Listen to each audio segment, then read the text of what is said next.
चरक संहिता के सूत्र स्थान के अनपन चतुष्क में 4 अध्यायों में आहार द्रव्यों के गुणकर्म को कहा गया है और अनपन विधि में आहार द्रव्यों के गुण को बताने के लिए ही पहले 12 वर्गों में इनको बांटा गया और फिर प्रत्येक द्रव्य के गुणकर्म को कहा गया और अभी तक हम 11 वर्ग को जान चुके हैं। आज हम 12वां वर्ग आहार उपयोगी वर्ग का अध्ययन करेंगे। इसमें उन द्रव्यों के गुणकर्म को कहा गया है जो भोजन बनाते समय सहायक रूप से प्रयोग किए जाते हैं। यहाँ अलग अलग तरह के तेल के गुण कहे गए, लेकिन ये सभी तेल वनस्पति द्रव्यों से निकाले जाते हैं, तो इनका एक ही जैसा स्रोत होने के कारण उनके गुण भी लगभग एक जैसे हैं। तो यहाँ उन गुणों को कहा गया है जो सभी में ही मिलेंगे। तो सबसे पहले ये कहा कि ये सभी तेल कषाय अनुरस वाले और स्वादु और सूक्ष्म का मतलब शरीर के स्रोतों में जल्दी से फैल जाते हैं। और वहवाई उन द्रव्यों को कहा जाता है जो शरीर में पहले फैल जाते हैं, फिर उनका पचन होता है। तो ये सभी प्रकार के तेल वहवाई होते हैं। और पित्तवर्धक हैं, यानी ये पित्त को बढ़ाएंगे। अभी इन्हें उष्ण वीर्य कहा है, तो उष्णता होने के कारण ये पित्त को बढ़ाने वाले हैं और यह मल मूत्र को बांधने वाले हैं। कफ को न बढ़ाने वाला मल को बांधेगा लेकिन कफ को नहीं बढ़ाएगा। और वात को दूर करने वाले सभी औषधों में उत्तम, मतलब वात अगर प्रकोपित है तो उसे शमन करने के लिए सभी प्रकार के द्रव्यों में तेल को श्रेष्ठ माना है। तो ये ऐसा समझना चाहिए कि वात का शमन करने के लिए तेल अधिक उपयोगी होता है और ये बलवर्धक है और त्वचा के लिए हितकारी है। मेधा और अग्नि को बढ़ाने वाला होता है। तेल अन्य द्रव्यों के संयोग और संस्कार से सभी प्रकार के द्रव्यों को दूर करने वाला है। तो विशेषता यहाँ पर ऐसा कहा है कि स्नेह में 4 तरह के स्नेह, घी, तेल, वसा और मज्जा का प्रयोग किया जाता है। और विशेषता घी के बारे में ऐसा कहा जाता है कि ये पित्त का शमन करने वाला है। तो अगर पित्तश रोग है तो वहाँ पर घी का प्रयोग करवाया जाएगा। और तेल वात को शमन करने वाले हैं, तो वातश रोगों के लिए तेल हितकारी कहा। तो इस दृष्टि से इनके गुण कहे हैं। और तेल के विशेष एक और बात कही कि यह अन्य द्रव्यों के गुण कर्म को धारण करने के लिए भी उपयुक्त है। जब इसका संयोग करके या संस्कार किया जाता है तो औषध द्रव्यों के गुण भी इसमें सम्मिलित हो जाते हैं। तो इस दृष्टि से जब हम औषधियों के गुणों को इसमें डाल सकते हैं और फिर उसका प्रयोग करवाएंगे तो उस दृष्टि से ये अनेक रोगों की चिकित्सा करने में सक्षम हो जाएगा। एक उदाहरण दिया गया कि तेल के प्रयोग से दैत्यों के राजाओं ने वृद्धावस्था एवं रोग रहित होकर परिश्रम से होने वाली थकावट को दूर कर लिया था और तेल के सेवन से युद्ध में अत्यंत बलवान थे। तो विशेषता ये कहा कि दैत्यों के राजाओं ने तेल का प्रयोग किया। तो हम इससे ये समझ सकते हैं कि तेल के सेवन से वृद्धावस्था और थकावट ये दूर होती है और इसके प्रयोग से व्यक्ति बलवान भी होता है। तो विशेषता यहाँ पर दैत्यों का प्रयोग कहा, देवताओं का नहीं कहा। देवता के लिए ऐसा कहा जाता है कि वे घी का सेवन करते थे और दैत्य तेल का सेवन करते थे। ये कहावत है, लेकिन इससे हम ये समझ सकते हैं कि ये वृद्धावस्था को दूर करने वाला, थकान को दूर करने वाला और बलवान बनाने वाला है। और इसके पश्चात अब कुछ तेल के गुण कहे गए और सबसे पहले यहाँ पर एरंड के तेल के गुण कहे जा रहे हैं, यानी कैस्टर ऑयल के गुण कहे जा रहे हैं। ये रस में मधुर, गुरु, कफवर्धक, वात, रक्त, गुल्म, हृदय रोग और जीर्ण ज्वर को दूर करने वाला होता है। मतलब कैस्टर ऑयल मधुर होता है, मीठा है और देर से पचने वाला है, कफ को बढ़ाने वाला है। तो जब कफज रोग हो वहाँ पर एरंड का तेल लाभकारी नहीं होता है। और वात, रक्त और गुल्म ये दोनों वातज रोग हैं, तो वहाँ पर ये हितकारी है। तो ऐसे में हमें एरंड का तेल प्रयोग में लाना चाहिए। और हृदय रोगों के लिए भी इसे हितकारी कहा है। और जीर्ण ज्वर उस समय एरंड तेल का उपयोग हितकारी होगा। तो विशेषता ये एरंड तेल के गुण कहे हैं। और इसके पश्चात अब सरसों के तेल के गुण कहे जा रहे हैं। सरसों का तेल साधारणतः प्रचलन में है। व्यक्ति भोजन बनाने के लिए इसका प्रयोग करता है और साधारणतः ये भी समझा जाता है कि ये बहुत ही उपयोगी है और इसका सेवन तो करना ही चाहिए। लेकिन किस व्यक्ति को करना चाहिए और किस व्यक्ति को नहीं करना चाहिए ये भी जानना आवश्यक है। तो आज हम इसके गुण को जानेंगे कि ये रस में कटु, जैसे एरंड को मधुर कहा था, यहाँ इसको कटु कहा है, चरपरा है ये और उष्ण है और रक्त पित्त को दूषित करने वाला है। तो विशेष ध्यान देने वाली बात, अगर व्यक्ति को रक्त से संबंधित कोई रोग है या पित्तज रोग है, रक्त और पित्त की दुष्टि है, तो वहाँ सरसों का तेल हितकारी नहीं होगा बल्कि वे रोगों को बढ़ा देगा और कफ, शुक्र और वात को नष्ट करने वाला है। अब अगर कफश रोग हैं तो वहाँ पर सरसों का प्रयोग हम कर सकते हैं। जैसे पहले एरंड के तेल में कहा था कि वो कफ वर्धक है, कफ को बढ़ाएगा। तो कफश रोगों के लिए एरंड का तेल हितकारी नहीं है, लेकिन सरसों का तेल हितकारी है। लेकिन ये शुक्र और वात को नष्ट करने वाला है, तो इसे वृषे नहीं कहा है। उस दृष्टि से भी ये ज्ञान जरूरी है। और वात को नष्ट करने वाला, तो अगर वातज रोग है उसके लिए हितकारी है। सभी प्रकार के वातज रोगों में सरसों का तेल उपयोगी कहा गया है। और कंडू और कोठ ये दोनों त्वचा रोग हैं। कंडू में खारिश होती है और कोठ में लाल चकत्ते पड़ जाते हैं। इस प्रकार के रोग को ये दूर करने वाला है, तो वहाँ पर इसे हितकारी कहा गया है। तो त्वचा रोगों के लिए हम सरसों का तेल का प्रयोग कर सकते हैं। और अब चिरौंजी के तेल को कहा गया, रस में मधुर, गुरु, कफ को बढ़ाने वाला होता है। तो ये भी कफ को बढ़ाने वाला है। जिस प्रकार एरंड का तेल कफ को बढ़ाता है, उसी प्रकार चिरौंजी का तेल भी कफ को बढ़ाने वाला है। हालांकि सरसों का तेल कफ को नहीं बढ़ाएगा और यह अधिक उष्ण नहीं होता है। सभी तेलों को उष्ण वीर्य कहा है, लेकिन चिरौंजी का तेल उतना उष्ण नहीं है। उष्ण है लेकिन उतना नहीं है। और यह वात और पित्त के संयोग अर्थात वात पित्त जन्य द्वंद्वज रोगों में हितकारी होता है। तो ध्यान देने वाली बात कि यहाँ पर दो दोष वात और पित्त, और जहाँ पर ये दोनों ही प्रकोपित हों या दोनों अलग अलग प्रकोपित हों, मतलब अगर कोई वातज रोगी है तो भी इसका प्रयोग कर सकता है, पित्तज रोगी है तो भी इसका प्रयोग किया जा सकता है। और अगर वात और पित्त दोनों ही बढ़े हुए हैं और फिर रोग उत्पन्न हुआ है, वहाँ पर भी इसका प्रयोग किया जाएगा, क्योंकि इसे ये कहा कि यह अधिक उष्ण नहीं है। तो अधिक उष्ण ना होने के कारण ही ऐसी स्थिति में ये हितकारी होगा। अब इसके पश्चात तीसी का तिल यानी अलसी का तिल या जिसे फ्लैक्स सीड ऑयल कहते हैं, इसके गुण कहा कि ये रस में मधुर और अम्ल है और विपाक में कटु है। अब ये ध्यान देने वाली बात कि रस में मधुर और अम्ल है लेकिन विपाक में कटु है। ये ना मधुर है ना अम्ल है, लेकिन विपाक में कटु है। यहाँ एक बात और कहना चाहूँगी कि हम यहाँ पर रस, गुण, वीर्य, विपाक इनको समझते हैं और इसका ही प्रयोग हम करते हैं।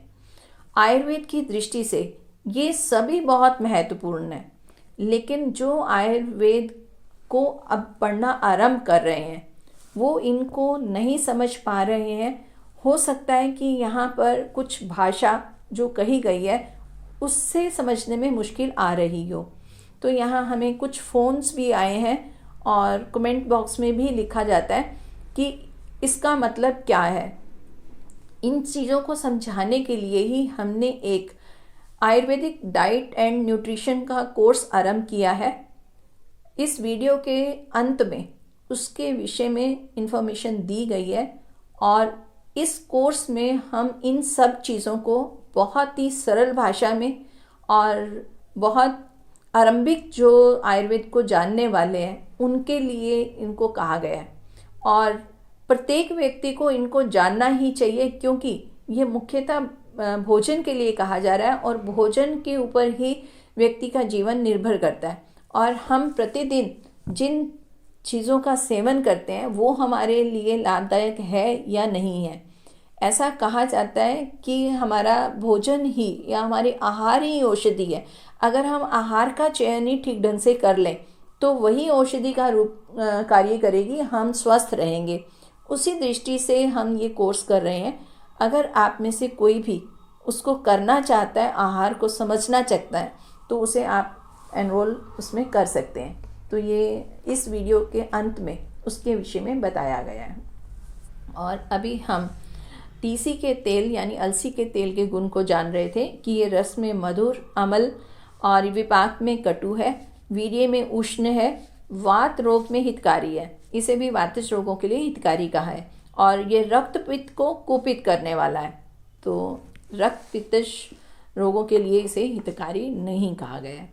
अब इसके पश्चात बर्रे का तेल या कुसुम का तेल का वर्णन किया गया कि ये वीर्य में उष्ण है। सभी प्रकार के तेलों को उष्ण कहा गया, लेकिन यहाँ चिरौंजी के तेल को अधिक उष्ण नहीं कहा गया। और बर्रे के तेल के बारे में और कहा कि ये विपाक में कटु है, पचने में भारी है, विधाहा उत्पन्न करने वाला यानी ये जलन उत्पन्न करेगा, और विशेषकर सभी दोषों को प्रकोपित करने वाला है। तो अगर बर्रे या कुसुम का तेल का प्रयोग किया जाएगा तो ये सभी दोषों को प्रकोपित करने वाला होगा। तो उस दृष्टि से इसे स्वास्थ्य के लिए अधिक हितकारी नहीं कहा है। और आहार में आने वाले उपयुक्त तेलों में अन्य जो भी फलों के तेल हैं उनका गुण कर्म उन फलों के गुण और कर्म के अनुसार ही करना चाहिए। तो जैसा कि ये पहले ही कहा जा चुका है कि सभी प्रकार के तेल वनस्पति द्रव्यों से ही निकाले जाते हैं और उनके सामान्य गुण भी कह दिए गए। और अब ये ऐसा कहा गया कि जिन बीजों से या जिन फलों से ये तेल निकाला जाएगा उसके वही गुण होंगे जो उस फल के गुण है, मतलब जहाँ से निकाला जा रहा है उसी के गुणों के अनुसार ये तेल होंगे। तो हमें द्रव्य को जानना होगा, और द्रव्य के विषय में इस अध्यायों में कहा जा चुका है, पहले हम इसका अध्ययन कर चुके हैं। और अब इसके पश्चात अन्य दो स्नेह यानी मज्जा और वसा के गुण को कहा जा रहा है। ये मज्जा और वसा ये दोनों ही हम जीव जंतुओं से लेते हैं, यानी ये जांघम द्रव्य हैं। तो इनके गुण को ये कहा कि ये रस में मधुर, ब्रीहन मतलब शरीर की पुष्टि करने वाले हैं, वृष्य हैं यानी शुक्रवर्धक हैं, बलवर्धक, और इन दोनों की शीतलता उष्णता प्राणी के अनुसार ही होती है। तो यहाँ पर प्राणी के अनुसार होती है, मतलब जिस प्राणी से वसा या मज्जा को ग्रहण किया गया है वो जिस प्रकार का प्राणी होगा उसी प्रकार की ये मज्जा और वसा गुण वाली होगी। और इसके बाद ये कहा कि उसी उदाहरण को ही यहाँ बताया है कि जिस प्राणी से ये लिए जाते हैं, यदि वह प्राणी उष्ण होता है तो वसा और मज्जा भी उष्ण होगी, और यदि प्राणी शीतल होता है तो उसकी मज्जा और वसा शीतल होगी, ऐसा जानना चाहिए। और इसके पश्चात अब कुछ मसालों के गुण कहे। सबसे पहले सौंठ के गुण कहे। आयुर्वेद में त्रिफला का प्रयोग बहुत अधिक किया जाता है, और त्रिफला के बाद त्रिकटु का प्रयोग किया जाता है, और त्रिकटु सौंठ मिर्च पीपल से बनती है। तो लगभग सभी जो भोज्य पदार्थ बनाए जाते हैं वहाँ पर सौंठ मिर्च पीपल का प्रयोग होता है, मतलब अधिकतर इसका प्रयोग होता है। तो यहाँ पर सौंठ के गुण ये कहे कि ये कुछ स्निग्ध और अग्नि दीपक यानी ये जठराग्नि को बढ़ाने वाला, शुक्र को बढ़ाने वाला, शुक्रवर्धक, वीर्य में उष्ण और वात कफ शामक होता है, और विपाक में मधुर, हृदय के लिए हितकारी और भोजन में रुचि लाने वाली होती है। तो इस तरह से सौंठ के गुण को जानकर हमें इसका प्रयोग करना चाहिए। और अब इसके पश्चात पिपली के गुण कहे, और पिपली के गुण भी हमें दो प्रकार के बताए गए हैं, यानी जब पिपली कच्ची है, गीली अवस्था में है, तो उसके गुण अलग होंगे, और जब वह पककर या सूख गई है तो उसके गुण अलग हो जाएंगे। तो आर्द्र पिपली या मतलब कच्ची पिपली के गुण बताए कि ये कफ को करने वाली, कफ कारक है, और रस में मधुर है, गुरु और स्निग्ध होती है। और शुष्क पिपली कफ वात शामक और रस में कटु, वीर्य में उष्ण और शुक्रवर्धक होती है। तो इन दोनों की स्थिति को जानना होगा कि अगर कच्ची है तो वो कफ को करने वाली है, लेकिन अगर सूख गई है तो कफ को कम करने वाली है। तो ये विपरीत इसके गुण हो जाएंगे। और ये रस में भी पहले कच्ची मधुर होती है, लेकिन पकने के बाद वो कटु हो जाएगी। तो इस तरह इन दोनों के गुणों में भिन्नता भी बताई कि स्थिति के अनुसार गुण बदल जाएंगे। अब इसके पश्चात मिर्च यानी काली मिर्च के गुण बताए जा रहे हैं कि यह अधिक उष्ण नहीं होती है और वृषीय नहीं है। और इससे पहले ये कहा कि यह अधिक उष्ण नहीं है, उष्ण तो है पर ज़्यादा नहीं है, और यह वृषीय नहीं है और लघु है, भोजन में रुचि लाती है, छेदन और शोषण गुण से युक्त होती है, अतः अग्नि प्रदीपक है, जठराग्नि को बढ़ाएगी, और कफ एवं वात को जीतने वाली है। यानी कफश और वातश रोगों के लिए काली मिर्च को हितकारी कहा है। और इसके पहचान अब हींग के गुण कहे जा रहे हैं। हींग एक सुगंध लिए हुए, और ये एक पौधे का निर्यास होता है, और निर्यास लेने के लिए पौधे पे एक कट लगाया जाता है, और फिर उससे वो निर्यास बहता है और उसे इकट्ठा कर लेते हैं। और जो बाज़ार में निर्यास मिलता है यानी जो हींग मिलती है, उसमें भी कुछ द्रव्य मिलाए जाते हैं और फिर उसको बेचा जाता है। जैसे कुछ आटा मिलाकर इसको सख्त कर लेते हैं और फिर वो द्रव्य बेचा जाता है। तो यहाँ जितनी वो शुद्ध होगी, मतलब उसमें हम बाकी चीज़ों को नहीं मिलाया होगा, उतना ज़्यादा वो गुणकारी होगा, उतना ज़्यादा ही वो महंगा होगा। तो हींग के गुण कहे कि यह वात और कफ जन्य विबंध को दूर करती है। यानी जब मल का अवरोध है और अवरोध वात और कफ के कारण है, यानी या तो वात प्रकोपित है या कफ प्रकोपित है, तो उस समय विबंध में हम हींग का प्रयोग कर सकते हैं। ये हितकारी है, उसको खोलने वाली होगी। और ये रस में कटु यानी ये चरपरी होती है, और वीर्य में उष्ण गर्म होती है, जठराग्नि दीपक जठराग्नि को बढ़ाने वाली है, पाचक शक्ति को बढ़ाएगी, और लघु है, शूल शामक है। शूल शामक, शूल का मतलब होता है पीड़ा।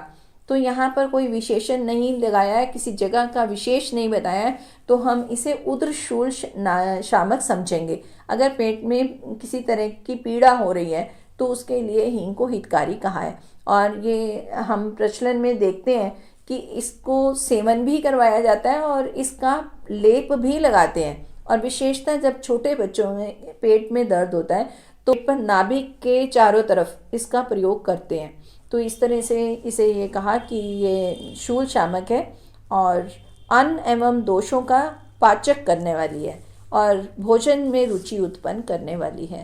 तो इस तरह से इसके गुण कहें, तो इनको जानकर हमें इसका प्रयोग करना है। और विशेषता ये जानने वाली बात कि जो हींग है ये वात का अनुलोमन करती है। तो जहाँ पर अपान वायु का निष्कासन ठीक ढंग से नहीं हो रहा है उस समय ही बहुत हितकारी होगी, तो वहाँ उसका प्रयोग करवा सकते हैं। अब 5 प्रकार के नमक के गुण कहे, और सबसे पहले यहाँ पर सेंधा नमक यानी सेंधव नमक के गुण कहे गए हैं।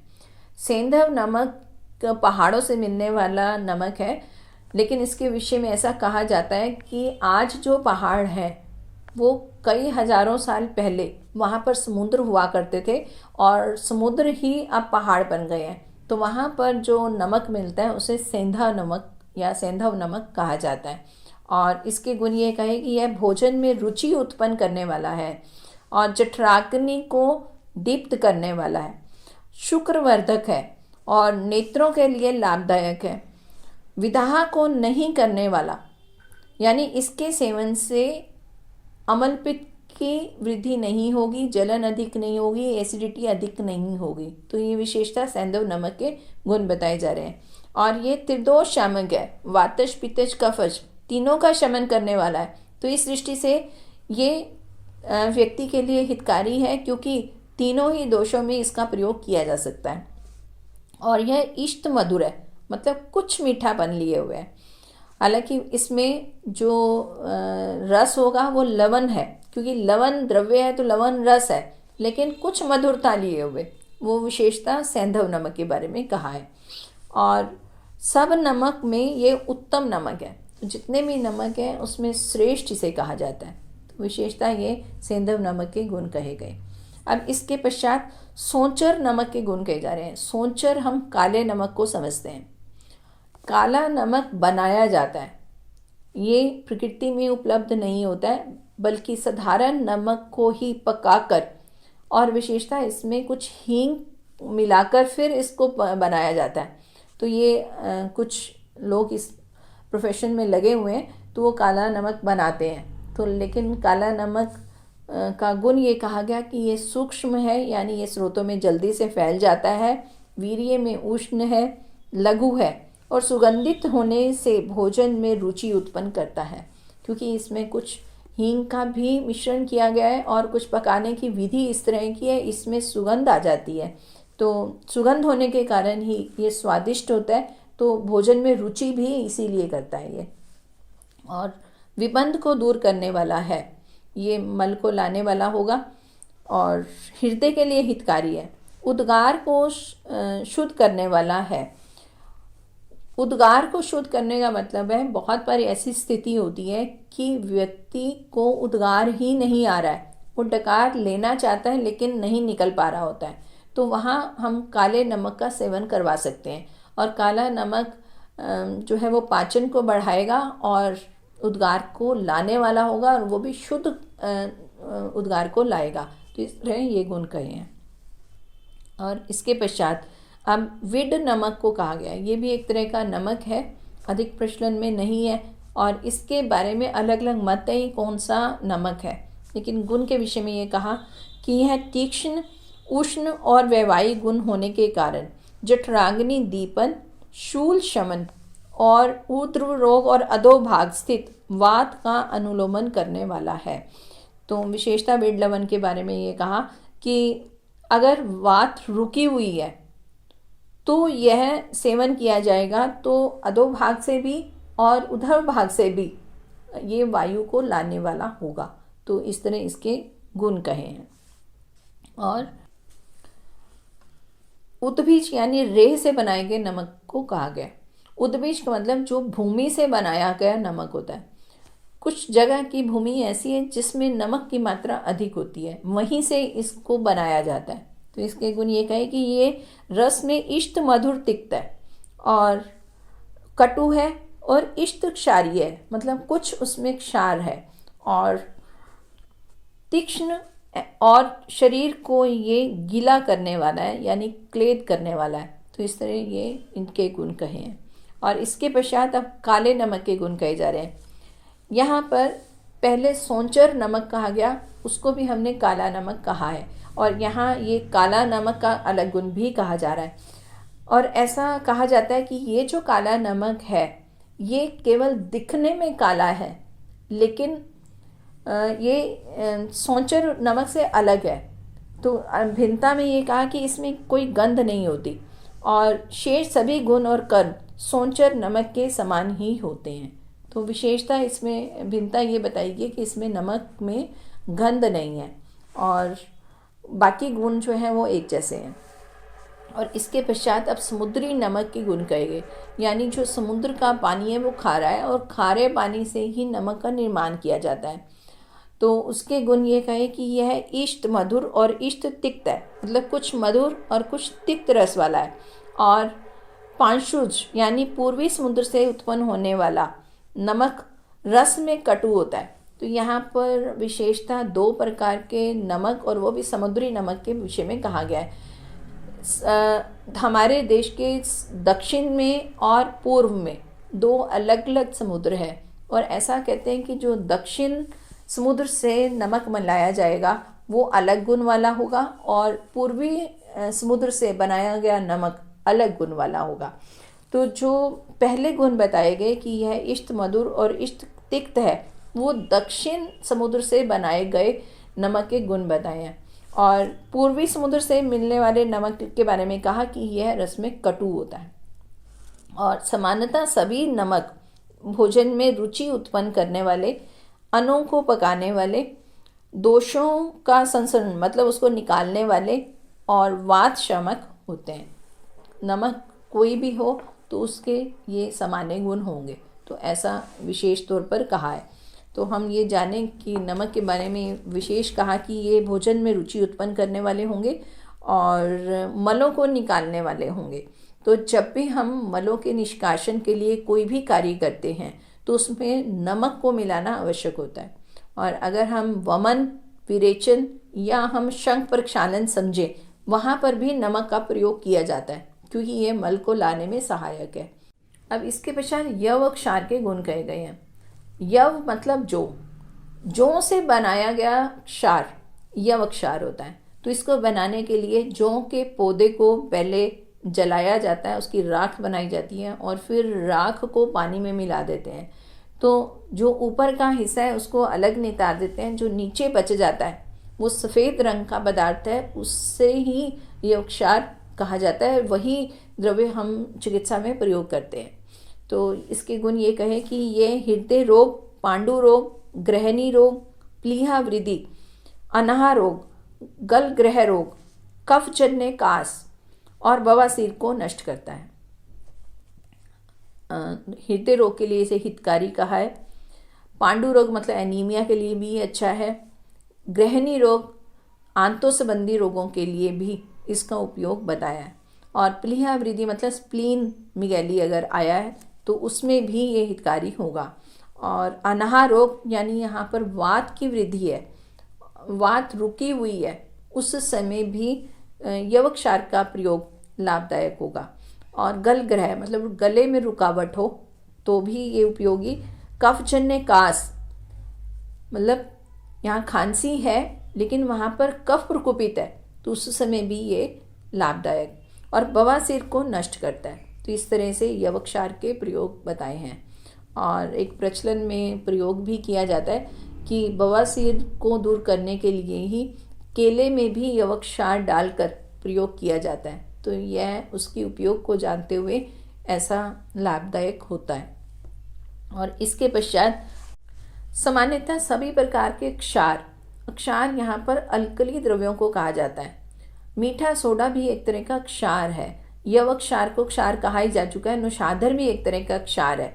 तो इनको भी हम भोजन बनाने के लिए प्रयोग करते हैं। तो उनके गुण में ये कहा कि ये सभी तीक्ष्ण हैं, उष्ण हैं और लघु हैं, रुक्ष और शरीर में क्लेद उत्पन्न करने वाले और भोजनों के पाचक मतलब ये भोजन को पचाने वाले हैं।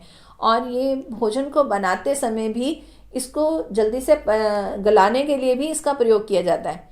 अगर काले चने बनाए जाते हैं, राजमा बनाई जाती हैं, तो अगर इन्हें जल्दी में बनाना होता है तो कई बारी इसमें मीठा सोडा मिला दिया जाता है, उससे वो जल्दी उबल जाते हैं। तो उस दृष्टि से ये कहा कि ये उसको पचाने वाले हैं। और व्रण और विदर्दी आदि को ये फोड़ने वाले हैं, तो वहाँ पर भी इसका प्रयोग करते हैं। और ये दाह करने वाले हैं। अगर इन क्षार का प्रयोग किया जाए तो इससे दाह उत्पन्न होगी, शरीर में जलन महसूस होगी। तो उस तरह अगर व्यक्ति को ये पहले से ही कोई समस्या है तो उसे क्षार का प्रयोग नहीं करना होगा। और जठराग्नि के दीपक है और अर्श के मस्से को या जमे हुए कफ का छेदन करने वाले और अग्नि के गुणों के समान गुण वाले हैं। तो विशेषता अर्श के मसों के लिए भी इसका प्रयोग करते हैं कि क्षार के द्वारा वहाँ पर उसको ख़त्म किया जाता है। मतलब जब हम क्षार का प्रयोग अर्श के मसों पर लगाते हैं तो वो एकदम झड़ जाते हैं। इस तरह से आयुर्वेद में एक तरह की चिकित्सा ये की जाती है। क्षार के गुण को कहने के पश्चात अब कुछ और मसालों के गुणकर्म को भी कहा गया है। जैसे कि यहाँ कार्वी यानी स्याह जीरा। जीरा दो प्रकार का होता है, श्वेत जीरा और कृष्ण जीरा। जो आमतौर पर रसोई में प्रयोग किया जाता है जो हल्के भूरे रंग का होता है उसे ही सफ़ेद जीरा कहा जाता है। और इसी तरह का जीरा काले रंग का है उसे स्याह जीरा या कारवी कहा जाता है। तो उसके बारे में कहा कि ये स्याह जीरा और कुंचिका इसे मगरैल भी कहते हैं, और अजह जीरा ये सफ़ेद जीरा है, और यवानी ये अजवाइन को कहते हैं, और धनिया, तेज बल ये सभी भोजन में रुचि उत्पन्न करने वाले हैं। और जब हम भोजन बनाते हैं तो इनका प्रयोग साधारणतः किया जाता है, क्योंकि अगर हम भोजन में इसको मिला देते हैं तो उससे स्वाद अच्छा हो जाता है और भोजन में रुचि उत्पन्न होती है, और ये पाचक भी होते हैं, तो उस दृष्टि से इनके गुणों को कहा है।